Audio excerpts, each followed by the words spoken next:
नमस्कार दोस्तों, think IAS में आपका बहुत बहुत स्वागत। आज हम यूपी पीसीएस के लिए प्री और मेंस की परीक्षा के लिए क्वेश्चन आंसर्स देखने जा रहे हैं जो जीएस वर्ल्ड की पुस्तक द्वारा हमें प्राप्त हुए हैं। इसमें हम उत्तर प्रदेश के विषय में जानेंगे और उससे संबंधित प्रश्नों को और उत्तरों को देखेंगे। प्रश्न 24 है, उत्तर प्रदेश वर्तमान में जनसांख्यिकी लाभांश के दौर से गुजर रहा है, लेकिन अकुशलता एवं कमजोर संरचनात्मक ढांचा इस लाभांश के दोहन में एक बाधा है। इस कथन का एक विश्लेषण कीजिए। तो उत्तर का सार देख लेते हैं। भूमिका क्या है? उत्तर प्रदेश में जनसांख्यिकी स्थिति का संक्षिप्त परिचय भूमिका में हम देखेंगे। फिर मुख्य भाग में हम देखेंगे। इस भाग में अकुशलता एवं कमजोर अवसंरचनात्मक ढांचा कैसे जनसांख्यिकी लाभांश के दोहन में बाधक है को दर्शाते हुए समस्या समाधान के लिए प्रदेश सरकार की प्रमुख योजनाओं और भारत सरकार के प्रयासों की चर्चा करेंगे। निष्कर्ष में भारत को विश्व कौशल की राजधानी बनाने की संभावना के साथ सकारात्मक निष्कर्ष देखेंगे। उत्तर प्रदेश भारत का सर्वाधिक जनसंख्या वाला राज्य है तथा राज्य में बड़ी जनसंख्या युवाओं की है, लेकिन उचित शिक्षा, स्वास्थ्य, कौशल प्रशिक्षण एवं कमजोर अवसंरचनात्मक ढांचे के कारण राज्य को इस जनसांख्यिकी लाभांश का लाभ नहीं मिल पा रहा। तो ज़्यादातर माइग्रेशन हो जाता है उत्तर प्रदेश से। उत्तर प्रदेश सरकार प्रदेश को उन्नत प्रदेश बनाने की दिशा में अग्रसर है, लेकिन प्रदेश में कमजोर आधारभूत ढांचा, निवेश का उचित माहौल ना होना, दक्ष व कुशल कार्यबल की कमी इस लक्ष्य की प्राप्ति में एक बाधक के रूप में सामने आ रही है। तो ये पुराना डेटा है। तो नए डेटा में हम देखेंगे कि उत्तर प्रदेश में इन्वेस्टमेंट भी आ रहा है और नौकरियां भी मिल रही हैं, बहुत सारी चीज़ें हो रही हैं, लेकिन धीरे धीरे चीज़ें बदलेंगी। जैसा कि हम जानते हैं कि आजकल प्राकृतिक संसाधनों की उपलब्धता के साथ साथ कुशल व दक्ष मानव पूंजी को किसी देश के आर्थिक विकास में प्रमुख संसाधन के रूप में देखा जा रहा है। इसी दिशा में भारत सरकार ने भी देश में युवाओं की दक्षता एवं कुशलता बढ़ाकर भारत को कौशल विकास की राजधानी बनाने का लक्ष्य रखा है और इस लक्ष्य की प्राप्ति उत्तर प्रदेश की भागीदारी के बिना संभव नहीं है। तो बेसिकली अभी क्या हो रहा है, यूपी, एमपी जो आसपास के स्टेट्स हैं, तो इसमें फ्रीट कॉरिडोर्स बन रहे हैं। यूपी, गुजरात, यूपी, राजस्थान, फिर ये वेस्टर्न डेडिकेटेड फ्रीट कॉरिडोर बनेगा। यहाँ पे ईस्टर्न डेडिकेटेड फ्रीट कॉरिडोर तो पंजाब से लेकर के ये बंगाल तक जाएगा। तो फ्रीट कॉरिडोर की वजह से बहुत सारा डेवलपमेंट हो रहा है। बहुत सारी चीज़ें जो हम रोड के माध्यम से नहीं ले जा पा रहे थे, वो ट्रेन के माध्यम से 100 किलोमीटर पर आवर की तेज़ स्पीड के साथ कार्गो को हम पहुंचा पा रहे हैं। फिर ड्राई पोर्ट्स बन रहे हैं जगह जगह पर। नोएडा के आसपास ड्राई पोर्ट बन रहा है और भी कई जगह पर बन रहे हैं। इन्वेस्टमेंट आ रहा है, डिफेंस कॉरिडोर्स बन रहे हैं, फिर एयरपोर्ट्स बन रहे हैं, कार्गो एयरपोर्ट्स बन रहे हैं। बहुत सारी चीज़ें डेवलपमेंट के क्षेत्र में हो रही हैं। फिर नई नई फैक्ट्रीज़ लग रही हैं, इन्वेस्टमेंट आ रहा है। तो इस तरीके से हम देख सकते हैं कि यूपी हो, देश के अन्य प्रदेश हो, वो इन्वेस्टमेंट के नज़रिए से और प्रगति के माध्यम से, प्रगति के नज़रिए से काफ़ी आगे निकलते जा रहे हैं। तो फिर से देख लेते हैं। जैसा कि हम जानते हैं कि आजकल प्राकृतिक संसाधनों की उपलब्धता के साथ साथ कुशल व दक्ष मानव पूंजी को किसी देश के आर्थिक विकास में प्रमुख संसाधन के रूप में देखा जा रहा है। इसी दिशा में भारत सरकार ने भी देश में युवाओं की दक्षता एवं कुशलता बढ़ाकर भारत को कौशल विकास की राजधानी बनाने का लक्ष्य रखा है और इस लक्ष्य की प्राप्ति उत्तर प्रदेश की भागीदारी के बिना संभव नहीं, क्योंकि एक बहुत बड़ा प्रदेश है, सबसे ज़्यादा लोकसभा सीटें हैं, सबसे ज़्यादा पॉपुलेशन है। यही वजह है कि उत्तर प्रदेश सरकार भारत सरकार के सहयोग से प्रदेश में आधारभूत ढांचे का विकास जैसे शिक्षा, स्वास्थ्य, सड़कें, बिजली, पानी एवं निवेशक सम्मेलन का आयोजन कर राज्य में आर्थिक निवेश का वातावरण बनाकर आर्थिक गतिविधियों को तीव्र कर रही है। दूसरी तरफ वस्तु एवं सेवा कर जीएसटी प्रणाली कर चोरी पर नियंत्रण लगाकर, टैक्स इवेजन वगैरह उस पर नियंत्रण लगा करके सुशासन की स्थापना कर रही है। इसके अतिरिक्त प्रधानमंत्री कौशल विकास योजना, दीनदयाल उपाध्याय कौशल विकास योजना, एक भारत श्रेष्ठ भारत, कौशल भारत, कुशल भारत इत्यादि योजनाओं के माध्यम से युवाओं को कौशल प्रशिक्षण प्रदान किया जा रहा है। साथ ही नई शिक्षा नीति 2020 के माध्यम से शिक्षा को कौशल प्रशिक्षण एवं रोजगार से जोड़कर युवाओं को हुनरमंद तथा स्टार्टअप इंडिया एवं प्रधानमंत्री मुद्रा योजना के तहत वित्तीय सहायता उपलब्ध कराकर स्वरोजगार के अवसर उपलब्ध कराया जा रहा है। तमाम प्रयासों के बावजूद अभी भी भारत में 10% से कम जनसंख्या संस्थागत रूप से कौशल प्रशिक्षण प्राप्त है। ऐसे में भारत को विश्व कौशल की राजधानी बनाने का सपना साकार करने के लिए उत्तर प्रदेश सरकार को भारत सरकार के साथ मिलकर मिशन मोड में कार्य करना होगा तथा अपने शिक्षा व्यवस्था एवं रोजगार सृजन के लिए भी व्यापक स्तर पर परिवर्तन करना होगा। अब अगला प्रश्न देख लेते हैं। ये है शासन व्यवस्था, संविधान, राज्य व्यवस्था, सामाजिक न्याय और अंतर्राष्ट्रीय संबंध से related. Question number GS paper 2 आ गया है। प्रश्न 25 देख लेते हैं। उत्तर प्रदेश में सुशासन स्थापित करने के लिए शासन व्यवस्था में जवाबदेही और पारदर्शिता अति आवश्यक है। इसके लिए क्या प्रयास किए जाने चाहिए? तो सार में हम देखेंगे भूमिका। किसी भी लोकतांत्रिक देश में सुशासन क्यों आवश्यक है स्पष्ट करते हुए भूमिका देंगे। मुख्य भाग में जवाबदेहिता व पारदर्शिता को स्पष्ट करते हुए वर्तमान में उत्तर प्रदेश की स्थिति दर्शाते हुए विस्तार से यह समझाने का प्रयास करना कि यह क्यों अति आवश्यक है। जवाबदेहिता व पारदर्शिता लाने हेतु क्या प्रयास किया जाना चाहिए, जैसे सूचना के अधिकार कानून को मजबूत बनाना, भ्रष्टाचार खत्म करना, शासन व्यवस्था को स्मार्ट बनाना इत्यादि सुझाव देते हुए अपना उत्तर लिखेंगे। फिर निष्कर्ष में अपनी भाषा में लिखने का प्रयास करेंगे, जैसे शासन व्यवस्था में लोगों को भागीदार बनाकर सबका साथ, सबका विकास, सबका प्रयास जैसे बिंदुओं को दर्शाते हुए निष्कर्ष देने का प्रयास करेंगे। किसी भी लोकतांत्रिक राजनीतिक व्यवस्था में जवाबदेही और पारदर्शिता बुनियादी मूल्य है। सरकार हो या नौकरशाही, पार्टियां हो या गैर सरकारी स्वयंसेवी संगठन, सभी से आशा की जाती है कि वे लोगों के प्रति जवाबदेह और पारदर्शी हों। जवाबदेही से तात्पर्य है कि कार्यों व फैसलों को स्वीकार करना और उनकी जिम्मेदारी लेने के साथ साथ अपनी भूमिका के दायरे में लागू करना तथा उसकी परिणति के प्रति जवाबदेह होना। वहीं पारदर्शिता का तात्पर्य है खुलापन, सूचना की आसानी से प्राप्ति और उत्तरदायित्व। हाल ही में केंद्रीय कार्मिक मंत्रालय द्वारा जारी गुड गवर्नेंस इंडेक्स में उत्तर प्रदेश को 17वां स्थान दिया गया है। पुराना डेटा है ये भी। इससे यह अनुमान लगाया जा सकता है कि उत्तर प्रदेश सुशासन स्थापित करने में अन्य राज्यों की तुलना में कितने पीछे है। अतः इस रैंकिंग में सुधार तथा सुशासन स्थापित करने के लिए शासन व्यवस्था में जवाबदेही और पारदर्शिता लाना अति आवश्यक है। इसके लिए निम्न प्रयास किए जाने चाहिए। पहला, सूचना के अधिकार को और प्रभावी ढंग से लागू किया जाना चाहिए। भ्रष्टाचार को खत्म करना चाहिए। अनैतिक गतिविधियों में लिप्त राजनेताओं व अधिकारियों को शासन व्यवस्था से दूर किया जाना चाहिए। शासन व्यवस्था को स्मार्ट बनाने का प्रयास करना चाहिए।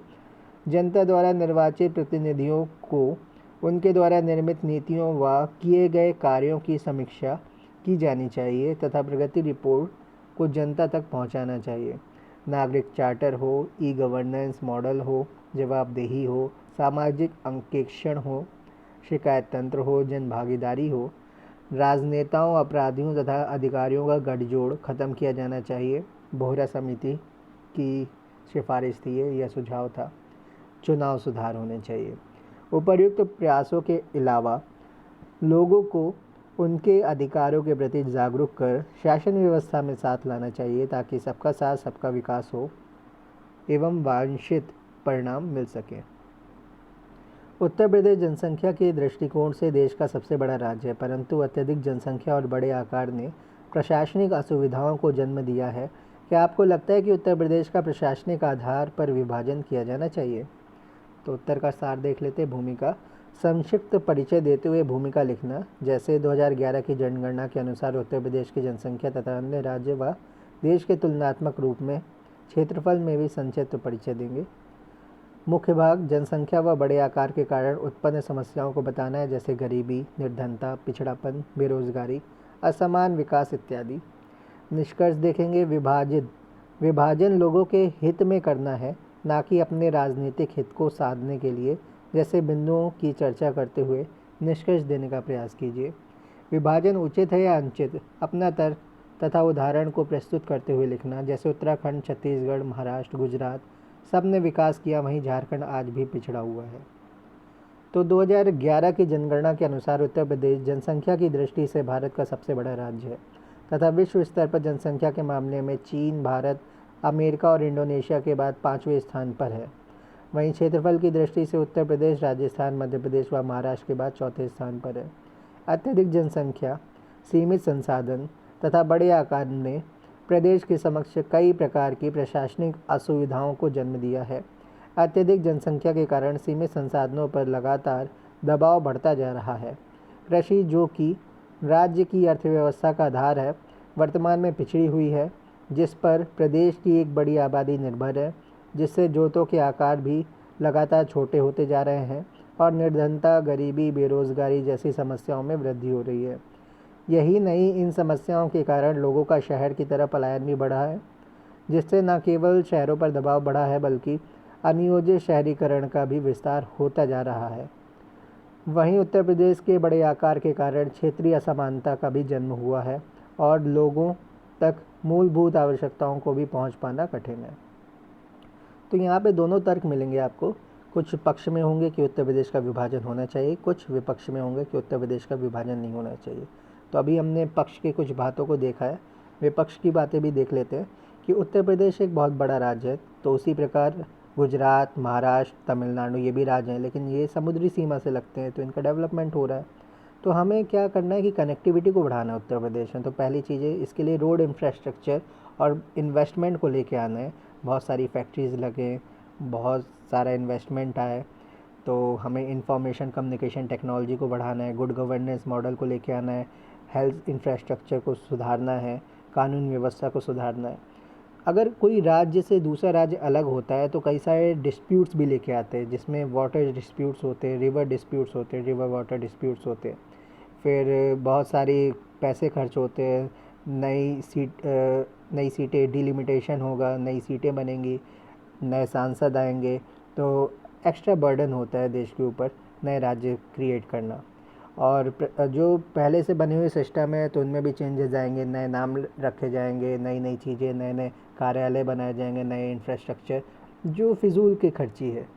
उसकी जगह यही खर्चा हम देश के उत्तर प्रदेश के लोगों के ऊपर खर्च कर दें। जैसे बुंदेलखंड के क्षेत्र में हम ऐसी इतनी अच्छी तरीके से इन्वेस्टमेंट लेके आए कि ये क्षेत्र देश के अग्रणी क्षेत्रों में आ जाए, तो हमें ज़रूरत नहीं पड़ेगी कि हम उत्तर प्रदेश के विभाजन को करें। फिर पूर्वांचल वाला हिस्सा है, उसमें भी आजकल डेवलपमेंट देखने को मिल रहा है, तो वहाँ पे भी नई नई परियोजनाएं हो रही हैं, एम्स बन रहे हैं, नई नई चीज़ें हो रही हैं। तो ये सारी चीज़ें हमें आगे करते रहनी होगी, जिससे उत्तर प्रदेश के विभाजन की नौबत नहीं आएगी। तो इसको फिर से देख लेते हैं। अत्यधिक जनसंख्या, सीमित संसाधन तथा बड़े आकार ने प्रदेश के समक्ष कई प्रकार की प्रशासनिक असुविधाओं को जन्म दिया है। अत्यधिक जनसंख्या के कारण सीमित संसाधनों पर लगातार दबाव बढ़ता जा रहा है। कृषि, जो कि राज्य की अर्थव्यवस्था का आधार है, वर्तमान में पिछड़ी हुई है, जिस पर प्रदेश की एक बड़ी आबादी निर्भर है, जिससे जोतों के आकार भी लगातार छोटे होते जा रहे हैं और निर्धनता, गरीबी, बेरोजगारी जैसी समस्याओं में वृद्धि हो रही है। यही नहीं, इन समस्याओं के कारण लोगों का शहरों की तरफ पलायन भी बढ़ा है, जिससे न केवल शहरों पर दबाव बढ़ा है बल्कि अनियोजित शहरीकरण का भी विस्तार हो रहा है। वहीं उत्तर प्रदेश के बड़े आकार के कारण क्षेत्रीय असमानता का भी जन्म हुआ है और लोगों तक मूलभूत आवश्यकताओं को भी पहुंच पाना कठिन है। तो यही सारी चीज़ें हैं। तो हमें बहुत सारी स्तर पर काम करना पड़ेगा। शिक्षा सुधारनी पड़ेगी, एजुकेशन सुधारनी पड़ेगी, नई यूनिवर्सिटीज़ खोलनी पड़ेंगी और हमें R&D पे बहुत सारा काम करना पड़ेगा, रिसर्च एंड डेवलपमेंट पे काम करना पड़ेगा। फिर हमें कनेक्टिविटी भी सुधारनी है, हमें एक्सपोर्ट बढ़ाना है, इंपोर्ट कम करना है, हमें तेल पर निर्भरता कम करनी है, हमें इलेक्ट्रिसिटी की ओर आगे जाना है, तो घरों घरों तक इलेक्ट्रिसिटी, ब्रॉडबैंड ये सारी सुविधाएं पहुंचानी है। तो इससे हमारे प्रदेश का विकास ज़्यादा तेज़ी से होगा, तेज़ गति से होगा। स्वास्थ्य, पुलिस, एजुकेशन, तो ये सारी चीज़ें हैं जिससे किसी भी प्रदेश का विकास बहुत तेज़ गति से होता है। वहीं अगर प्रशासनिक आधार पर विभाजन की बात की जाए तो हमारे सामने सफल व असफल दो उदाहरण मौजूद हैं। उदाहरण के लिए महाराष्ट्र, गुजरात जैसे राज्यों जो उत्तर प्रदेश से कहीं अधिक विकास किए हैं तथा वहाँ के लोगों के जीवन स्तर भी में भी सुधार हुआ है। यही नहीं, 20 वर्ष पहले निर्मित नए राज्य उत्तराखंड, छत्तीसगढ़ जैसे राज्यों ने बेहतर प्रदर्शन किया है। वहीं अगर झारखंड की बात की जाए तो संसाधन की दृष्टि से समृद्ध होने के बावजूद बेहतर प्रदर्शन नहीं कर सका। फिर उत्तर प्रदेश में भी, जहां पश्चिमी उत्तर प्रदेश अधिक समृद्ध है, वहीं बुंदेलखंड क्षेत्र अत्यंत पिछड़ा हुआ है। अतः प्रदेश के सभी भागों का विकास प्रशासनिक आधार पर विभाजन, सोच विचार तथा उचित नीति निर्माण से किया जाना चाहिए।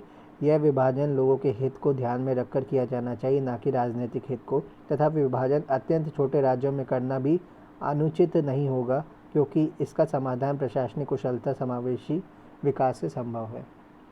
तो बहुत सारी चीज़ें हमने यहाँ पर देख ली। तो किसी भी राज्य का विभाजन क्यों करना चाहिए और क्यों नहीं करना चाहिए, दोनों पक्षों को हमने यहाँ पर देखा है।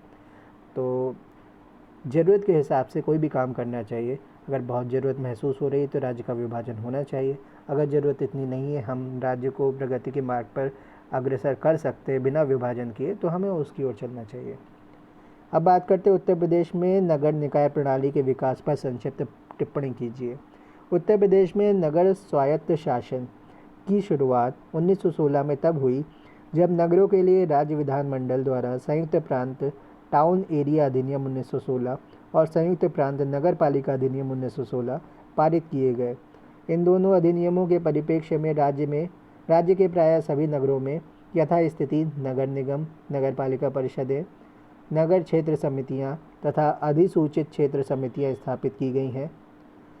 फिर स्वतंत्रता के बाद 1959 फिर स्वतंत्रता के बाद 1959 में एक और अधिनियम पारित किया गया और इन निकायों के लिए कुछ नई व्यवस्थाएं की गई। संवैधानिकता के अभाव, नाजुक वित्तीय स्थिति आदि कारणों से ये निकाय समुचित ढंग से कार्य नहीं कर रहे थे। अतः 1993 में केंद्र सरकार द्वारा संविधान में 74वां संशोधन करके एक नया अध्याय 9 का जोड़ा गया और अनुच्छेद 243 से 243 ZG, article 243 P to article 243 ZG तक इनके लिए विशेष व्यवस्था की गई। तो आर्टिकल 243 से आर्टिकल 243 O तक कुछ अलग प्रावधान है। फिर आर्टिकल 243 P से आर्टिकल 243 ZG तक कुछ अलग प्रावधान है। फिर आर्टिकल 243 ZH से लेकर के आर्टिकल 243 ZT तक कुछ अलग प्रावधान है। 74वें संविधान संशोधन के बाद उत्तर प्रदेश सरकार द्वारा उत्तर प्रदेश स्थानीय स्वशासन कानून संशोधित अधिनियम 1994 नाम से एक नया कानून बनाया गया। इस अधिनियम में राज्य के संपूर्ण नगरीय क्षेत्र को 3 भागों में विभक्त किया गया था, किंतु वर्तमान में ये 4 प्रकार के हैं। नगरों के प्रकार की घोषणा राज्यपाल करता है। पहला, 10 लाख से अधिक आबादी वाले महानगरीय क्षेत्र, इसमें नगर निगम की स्थापना की जाती है। दूसरा, 5 लाख से अधिक किंतु 10 लाख से कम आबादी वाले बृहत्तर नगरीय क्षेत्र, इसमें भी नगर निगम की स्थापना की जाती है। तीसरा, 1 लाख से अधिक किंतु 5 लाख से कम आबादी वाले लघुत्तर नगरीय क्षेत्र, इनके लिए नगर पालिका परिषद की व्यवस्था है। चौथा, 15,000 से 1 लाख की आबादी वाले क्षेत्र, इनके लिए नगर पंचायत की व्यवस्था की गई है। अब बात करते हैं उत्तर प्रदेश विधान परिषद के गठन एवं संरचना पर प्रकाश डालिए। विधान परिषद के सदस्य विधानसभा सदस्यों के विपरीत अप्रत्यक्ष रूप से निर्वाचित होते हैं। प्रदेश में अधिकतम संख्या विधानसभा की 1/3 और न्यूनतम 40 निश्चित की गई है। तो विधान परिषद की बात कर रहे हैं, तो परिषद में अधिकतम संख्या विधानसभा की 1/3 और न्यूनतम 40 निश्चित की गई है। इसका अर्थ संबंधित राज्य में परिषद के सदस्यों की संख्या विधानसभा के आकार पर निर्भर है। ऐसा यह सुनिश्चित करने के लिए किया गया है कि प्रत्यक्ष निर्वाचित सभा का प्रभुत्व राज्य के मामले में बना रहे। यद्यपि संविधान ने परिषद की अधिकतम एवं न्यूनतम संख्या तय कर दी है, किंतु वास्तविक संख्या का निर्धारण संसद द्वारा किया जाता है। उच्च सदन के रूप में उत्तर प्रदेश राज्य विधान परिषद का गठन 1937 में किया गया था। वर्तमान में उत्तर प्रदेश विधान परिषद में कुल 100 सदस्य हैं। इस परिषद के सदस्यों का निर्वाचन अप्रत्यक्ष रूप से एक निर्वाचक मंडल द्वारा किया जाता है जो निम्नलिखित है। पहला, विधान परिषद के कुल सदस्यों में से 1/3 सदस्य स्थानीय निकायों जैसे नगर पालिका, जिला बोर्ड आदि द्वारा चुने जाते हैं, 1/3 सदस्य। फिर 1/12 सदस्यों को राज्य में रह रहे 3 वर्ष से स्नातक निर्वाचित करते हैं। तो 3 साल तक जो ग्रेजुएट हैं, राज्य में रह रहे हैं, वो 1/12 सदस्य चुनते हैं। फिर 1/12 सदस्यों का निर्वाचन 3 वर्ष से अध्यापन कर रहे लोग करते हैं, लेकिन ये अध्यापक माध्यमिक स्कूलों से कम के नहीं होने चाहिए। फिर 1/3 सदस्यों का चुनाव विधानसभा के सदस्यों द्वारा किया जाता है। बाकी बचे अर्थात शेष 1/6 सदस्यों का नामांकन नॉमिनेशन राज्यपाल द्वारा उन लोगों के बीच से किया जाता है जिन्हें साहित्य, ज्ञान, कला, सहकारिता आंदोलन और समाज सेवा का विशेष ज्ञान व व्यावहारिक अनुभव हो। विधान परिषद में सदस्य एकल संक्रमणीय मत द्वारा समानुपातिक प्रतिनिधित्व प्रणाली के माध्यम से चुने जाते हैं। राज्यपाल द्वारा नामित सदस्यों को किसी भी स्थिति में अदालत में चुनौती नहीं दी जा सकती है। विधान परिषद एक स्थायी सदन है जिसके 1/3 सदस्य प्रति 2 वर्ष के बाद सेवानिवृत्त होते रहते हैं और प्रत्येक सदस्य का कार्यकाल 6 साल का होता है। इस सदन का सदस्य होने के लिए आवश्यक है कि वह भारत का नागरिक हो, 30 साल की आयु पूरी कर चुका हो तथा निर्धारित प्रारूप के अनुसार शपथ लेता हो। विधान परिषद के सदस्य अपने ही सदस्यों में से एक सभापति और एक उप सभापति का चुनाव करते हैं। वैसे तो यह एक उच्च सदन है, लेकिन विधेयकों को पारित किए जाने के मामलों में विधानसभा की इच्छा सर्वोपरि है। विधेयक प्रायः उसी रूप में पारित होता है जिस रूप में विधानसभा उसे पारित करना चाहती है या कराना चाहती है।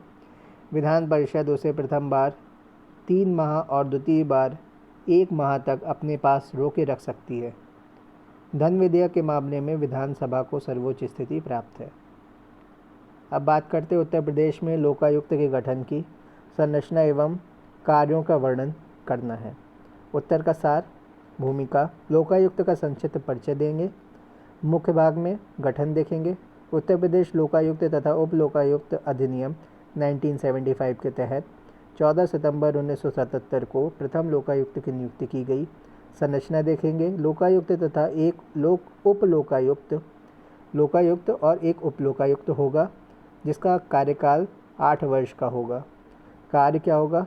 निष्कर्ष में कार्य हम देखेंगे अधिकारों के दुरुपयोग, भ्रष्टाचार एवं कदाचार संबंधी शिकायतों की जांच करना और राज्य सरकार को इस संदर्भ में अपनी संस्तुति भेजना, और अंत में हम निष्कर्ष को देखेंगे।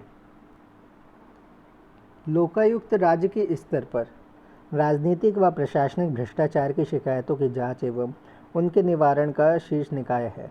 उत्तर प्रदेश सरकार द्वारा 1975 में उत्तर प्रदेश लोकायुक्त तथा उप लोकायुक्त अधिनियम 1975 पारित किया गया और इस अधिनियम के तहत 14 सितंबर 1977 को उत्तर प्रदेश का प्रथम लोकायुक्त न्यायमूर्ति विश्वंभर दयाल को नियुक्त किया गया। लोकायुक्त की सहायता के लिए एक उप लोकायुक्त की भी नियुक्ति की गई। लोकायुक्त व उप लोकायुक्त का कार्यकाल पहले 6 वर्ष निर्धारित था, लेकिन जून-जुलाई 2012 में किए गए संशोधन के बाद अब वर्ष 8 साल का है। इस पद पर सेवानिवृत्त न्यायाधीश की नियुक्ति की जाती है। तो नियुक्ति किसकी? जो रिटायर हो चुका है। लोकायुक्त संगठन स्थापित करने का मुख्य उद्देश्य राज्य के उच्चतम स्तर से लेकर निम्न स्तर तक अधिकारों के दुरुपयोग, भ्रष्टाचार एवं कदाचार संबंधी शिकायतों एवं अभिकथनों का अन्वेषण करना तथा राज्य सरकार को इस संबंध में अपनी संस्तुति भेजना है। इस संगठन का सबसे महत्वपूर्ण तथा कारगर अंग विशेष पुलिस स्थापना है। यह संगठन कार्यपालिका के प्रभाव से मुक्त तथा स्वतंत्र है।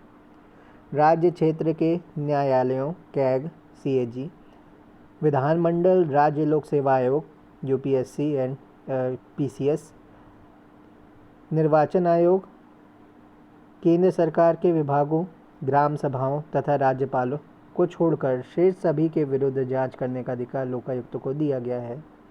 इस प्रकार लोकायुक्त प्रदेश में अधिकारों के दुरुपयोग एवं शीर्ष स्तर से लेकर के निचले स्तर तक भ्रष्टाचार पर अंकुश लगाने का महत्वपूर्ण निकाय है। अब अगला प्रश्न देख लेते हैं। उत्तर प्रदेश के विकास में भ्रष्टाचार एक बाधक रहा है। प्रदेश में भ्रष्टाचार निवारण में लोकायुक्त की भूमिका को स्पष्ट कीजिए।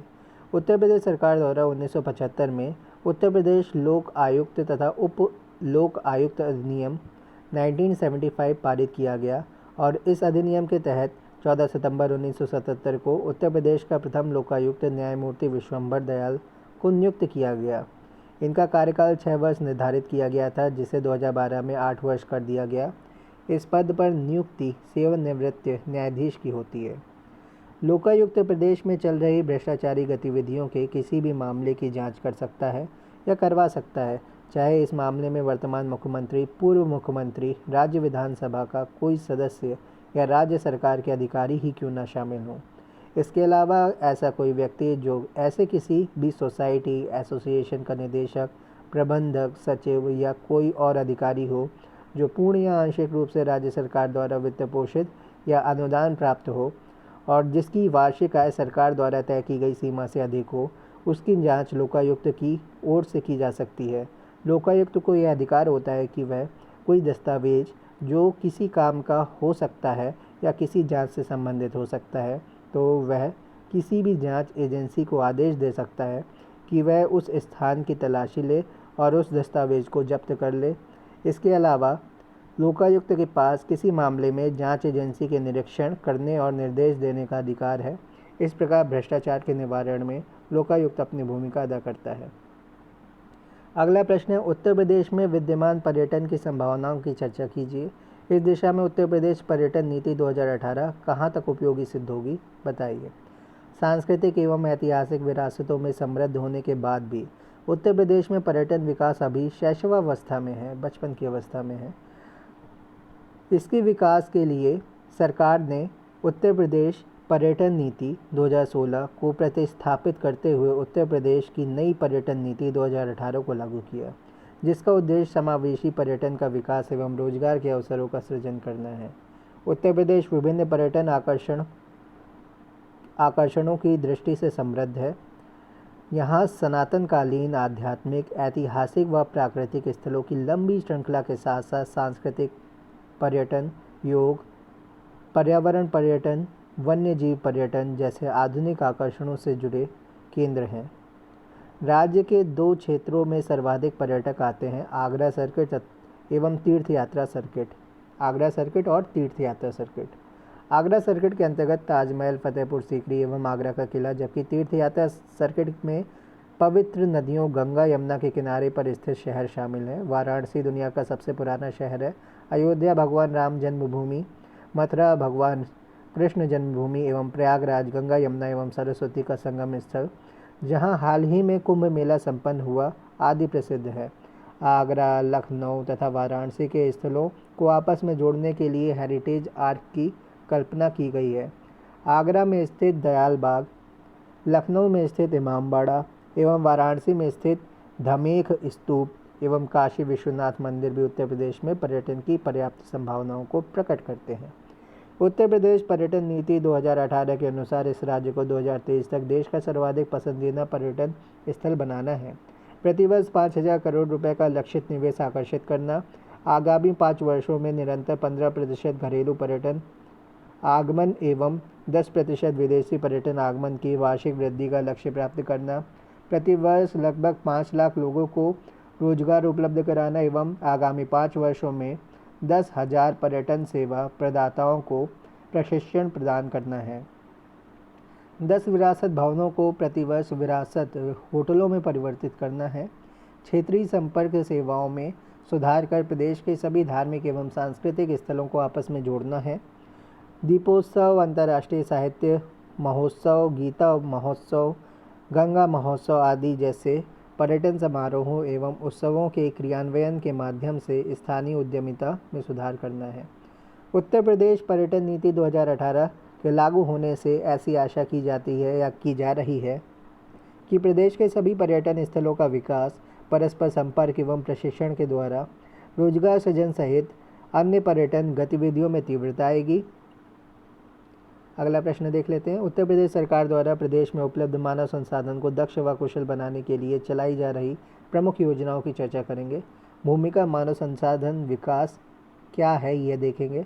फिर कौशल विकास से संबंधित प्रमुख कार्यक्रम देखेंगे। उत्तर प्रदेश कौशल विकास मिशन, प्रधानमंत्री कौशल विकास योजना, भारतीय कौशल विकास सेवा, पंडित दीनदयाल उपाध्याय ग्रामीण कौशल योजना, मुख्यमंत्री प्रशिक्षु प्रोत्साहन योजना, गरीब नवाज कौशल विकास केंद्र अल्पसंख्यकों के लिए, 7 SATH कार्यक्रम, भारतीय कौशल संस्थान, राष्ट्रीय कौशल फ्रेमवर्क, राष्ट्रीय कौशल विकास निधि, राष्ट्रीय कौशल विकास एजेंसी आदि।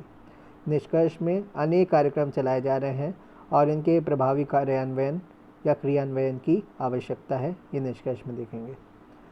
उत्तर प्रदेश जनसंख्या की दृष्टि से भारत का सबसे बड़ा राज्य है और मानव संसाधन वह अवधारणा है जो जनसंख्या को अर्थव्यवस्था पर निर्भरता से अधिक परिसंपत्ति के रूप में देखती है। शिक्षा, प्रशिक्षण और चिकित्सा सेवाओं में निवेश के परिणाम स्वरूप जनसंख्या मानव संसाधन के रूप में बदल जाती है। मानव संसाधन उत्पादन में प्रयुक्त हो सकने वाली पूंजी है। मानव को दक्ष एवं कुशल बनाने के लिए चलाई जा रही प्रमुख योजनाएं निम्नलिखित हैं। पहली, उत्तर प्रदेश कौशल विकास मिशन। यह मिशन 2018 में प्रारंभ किया गया है। यह प्रदेश में युवाओं को हुनरमंद व कुशल बनाने के लिए राज्य सरकार की एक महत्वाकांक्षी योजना है। इसका उद्देश्य प्रदेश में युवक एवं युवतियों को रोजगार प्रशिक्षण प्रदान करना है। दूसरा है प्रधानमंत्री कौशल विकास योजना। यह योजना 2016 में शुरू की गई है। इस योजना का उद्देश्य देश के युवाओं को उद्योगों की मांग के अनुरूप कौशल प्रशिक्षण प्राप्त करने में सक्षम बनाना है, जो उन्हें बेहतर रोजगार प्राप्त करने में सहायता करेगा। इसके अंतर्गत देश के 24 लाख युवाओं को विभिन्न उद्योगों से संबंधित स्किल ट्रेनिंग पाने का अवसर मिलेगा। तीसरा है भारतीय कौशल विकास सेवा ISDS, Indian skill development service. कौशल भारत मिशन का लक्ष्य 2022 तक 500 मिलियन कुशल श्रमिकों की वृद्धि करना है। ISDS भारतीय कौशल विकास सेवा के तहत कुशल प्रशासकों की एक इकाई द्वारा इस लक्ष्य को प्रोत्साहित किया जाएगा।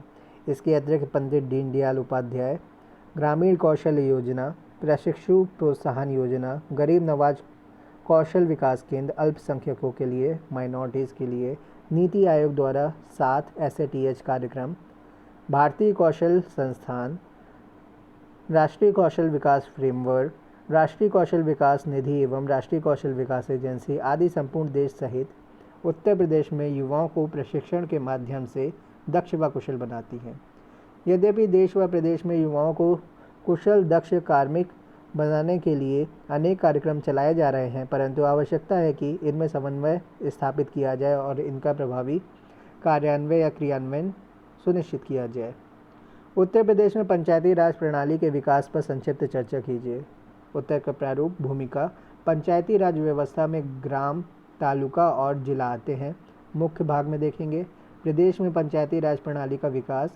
उत्तर प्रदेश पंचायती राज अधिनियम 1947, उत्तर प्रदेश क्षेत्र समिति एवं जिला परिषद अधिनियम 1961, उत्तर प्रदेश पंचायत विधि संशोधन विधेयक 1994, जिसमें जिला पंचायत, क्षेत्र पंचायत और ग्राम पंचायत ये पंचायती राज प्रणाली के अंतर्गत आते हैं। निष्कर्षतः आज़ादी के बाद से ही प्रदेश में पंचायती राज प्रणाली के विकास पर ध्यान दिया जाता रहा है, जिससे ग्रामीण विकास एवं SC ST तथा महिला के सशक्तिकरण को बढ़ावा मिला है। अब बात कर लेते पंचायती राज की। पंचायती राज व्यवस्था में ग्राम, तालुका और जिला आते हैं। भारत में प्राचीन काल से ही पंचायती राज व्यवस्था अस्तित्व में रही है। भारत में लॉर्ड रिपन को पंचायती राज व्यवस्था का जनक माना जाता है। लोकल सेल्फ गवर्नमेंट के लिए 1882 में इन्होंने बिल पारित किया था लॉर्ड रिपन ने। स्वतंत्रता प्राप्ति के बाद संयुक्त प्रांत उत्तर प्रदेश में पंचायतों के लिए उत्तर प्रदेश पंचायती राज अधिनियम 1947 पास किया गया और 15 अगस्त 1947 से पंचायतों की स्थापना की गई। आगे 1961-1962 में केंद्र के निर्देशानुसार राज्य सरकार द्वारा उत्तर प्रदेश क्षेत्र समिति एवं जिला परिषद अधिनियम 1961 पारित कर त्रिस्तरीय ग्राम पंचायत, क्षेत्र पंचायत और जिला पंचायत या जिला परिषद, ग्राम पंचायत, क्षेत्र पंचायत और जिला परिषद प्रणाली लागू की गई और तीनों को एक सूत्र में पिरोने पर जोर दिया गया। प्रदेश में 73वें संविधान संशोधन के अनुक्रम में उत्तर प्रदेश पंचायत विधि संशोधन विधेयक 1994 पारित किया गया, जो 22 अप्रैल 1994 से प्रदेश में प्रवृत्त हुआ। इस अधिनियम के द्वारा राज्य में तीनों स्तर की पंचायतों में एक रूपता लाने का प्रयास किया गया तथा साथ ही साथ पंचायतों के संगठन संरचना, SC, ST, OBC एवं महिला आरक्षण, निश्चित कार्यकाल, निर्वाचन एवं वित्त आयोग की स्थापना, पंचायतों के कृत्य, शक्तियों और उत्तरदायित्व आदि के संबंध में व्यापक व्यवस्थाएं की गई। प्रदेश में पंचायतों की त्रिस्तरीय व्यवस्था लागू है। पहली है जिला पंचायत। त्रिस्तरीय व्यवस्था में सबसे शीर्ष पर जिला पंचायत होती है, जिनके अध्यक्ष एवं उपाध्यक्ष का चुनाव जिला पंचायत के सदस्यों द्वारा किया जाता है। जिला पंचायत के सदस्यों का चुनाव क्षेत्र की वयस्क जनता द्वारा किया जाता है। प्रदेश में जिला पंचायत का सचिव जिले का मुख्य विकास अधिकारी या पंचायती राज अधिकारी होता है। जिला पंचायत में संपूर्ण जिले के पंचायतों के लिए योजनाएं बनाने, समन्वय करने संबंधी कार्य किए जाते हैं। क्षेत्र पंचायत। त्रिस्तरीय व्यवस्था में द्वितीय स्तर पर क्षेत्र पंचायत होती है। प्रत्येक क्षेत्र में पंचायत में एक मुख्य या एक प्रमुख तथा एक उप प्रमुख होता है। प्रमुख का चुनाव ग्राम सभा द्वारा चुने गए क्षेत्र पंचायत के सदस्यों द्वारा होता है। क्षेत्र पंचायत जिला पंचायत एवं ग्राम पंचायत के बीच की कड़ी के रूप में कार्य करती है। क्षेत्र पंचायत जिला पंचायत एवं ग्राम पंचायत के बीच की कड़ी के रूप में कार्य करती है। इस पंचायत का सचिव प्रखंड विकास अधिकारी BDO ब्लॉक डेवलपमेंट ऑफिसर होता है। ग्राम पंचायत।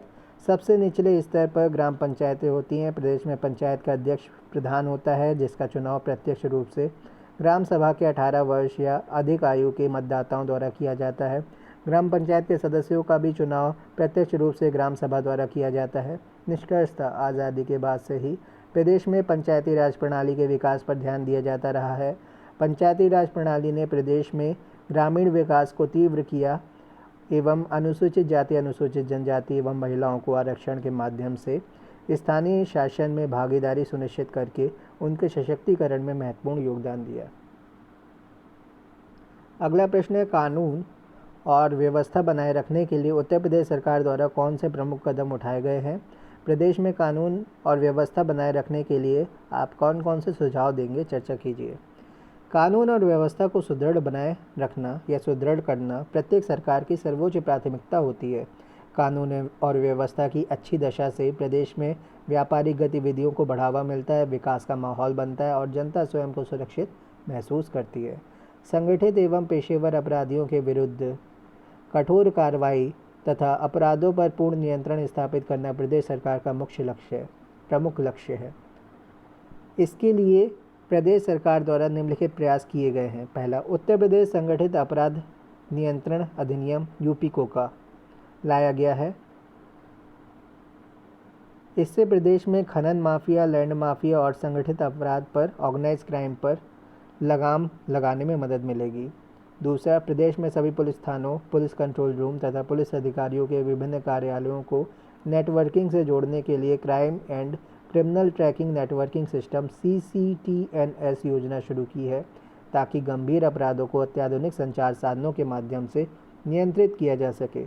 तीसरा, प्रदेश सरकार ने महिलाओं को अधिक सुरक्षा प्रदान करने के लिए 1090 हेल्पलाइन शुरू की है। कोई भी महिला इस हेल्पलाइन के माध्यम से तत्काल पुलिस सहायता प्रदान कर सकती है। कोई भी महिला इस हेल्पलाइन के माध्यम से तत्काल पुलिस सेवा प्राप्त कर सकती है, प्रदान हो सकती है, उसे पुलिस सेवा की जा सकती है। चौथा है, कानून एवं व्यवस्था बनाए रखने के लिए प्रदेश सरकार ने आतंकवादी निरोधक दस्ता ATS, special task force STF व UP 100, डायल 100 आदि की स्थापना की है। UP 100 की। पाँचवा, प्रदेश के सभी जनपदों में अत्याधुनिक पुलिस कंट्रोल रूम बनाए गए हैं। छठा, प्रदेश के पुलिस बल को पुराने हथियारों की जगह नए अत्याधुनिक हथियार तथा निष्प्रयोज्य हो चुके वाहनों की जगह नए वाहन उपलब्ध कराने का प्रयास किया जा रहा है। स्पष्ट है कि प्रदेश सरकार ने राज्य में कानून एवं व्यवस्था को बनाए रखने के लिए कई कदम उठाए हैं, ताकि शांति एवं विकास का माहौल बन सके।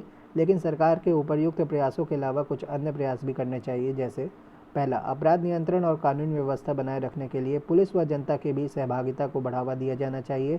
प्रत्येक गांव, मोहल्ले व क्षेत्रों में पुलिस की सहायता के लिए क्षेत्रीय सुरक्षा समितियां अथवा शांति कमेटियां गठित होनी चाहिए जिससे जनता को पुलिस के साथ कार्य करने का अवसर मिले।